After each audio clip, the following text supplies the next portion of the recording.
বিজ্ঞাপন। মোৰ এজনী পাত্ৰীৰ প্ৰয়োজন। বয়স মোৰ 25, গাৰ ৰং বাদামী, উচ্চতা 5 ফুট 5 ইঞ্চি। মোৰ পৰিচয় তেনেই সহজ। সমূহ জাতি উপজাতি মোৰ নিজৰ জাতি। পৃথিৱীৰ মানুহৰ ফুটা নুফুটা মাত মোৰ নিজৰ ভাষা। মোৰ ঠিকনা কয়াকুছি, জিলা বৰপেটা। নদীৰ পাৰত মোৰ সৰু এটি ঘৰ।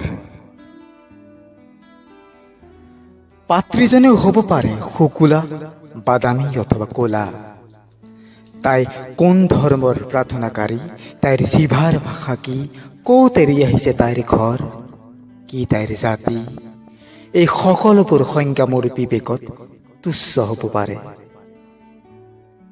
তাইৰ সতে সহবাসৰ নিশাত নুসুধো তাইৰ সতীত্বৰ কথা। তাইৰ সতে ফুলশয্যাৰ নিশাত চকুৱে চকুৱে নাচাওঁ তাইৰ কায়া।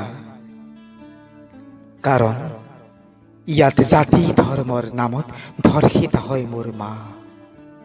হিংসাৰ জুইয়ে পৰে তাইৰ সমস্ত মুখ, বিবস্ত হয় গা। মোৰ এজনী মননশীল পাত্ৰীৰ বৰ প্ৰয়োজন, যাৰ জীৱন পঞ্জীত লিখা আছে পৃথিৱীৰ ধৰ্ষিত নাৰীৰ ঠিকনা, যিয়ে হাতত তুলি দিব পাৰে বিক্ষোভৰ জুই শিখা, মূৰৰ ওপৰত নিৰ্ভৰে উৰুৱাব পাৰে বিদ্ৰোহৰ পতাকা।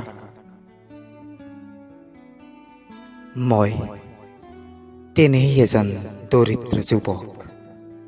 বুকুত অযুত আঘাত, মোৰ অৰণ্যৰ চৌপাশে এতিয়া মৃত্যুৰ জৰুৰী পৰৱানা। মোৰ এজনী বিশ্বস্ত পাত্ৰীৰ একান্ত প্ৰয়োজন, যাৰ বুকুৰ চন পৰা পথাৰতো শস্যৰ উল্লাস। উইনি মেণ্ডেলাৰ বুকুৰ দৰে যাৰ বুকু গভীৰ। 27টা বসন্তৰ অপেক্ষাত এটি সুগন্ধি গোলাপ, আৰু 2টা বসন্তৰ অন্তত মোৰ বয়স হ'ব 27। ঋতুৰ সেমেকা পলসতো বুকুত অনুভৱ কৰিছো চৰম উত্তাপ। মোৰ ঘৰৰ চৌদিশে জান্তৱ ক্ষুধাৰ অৱক্ষয়ী উৎসৱ।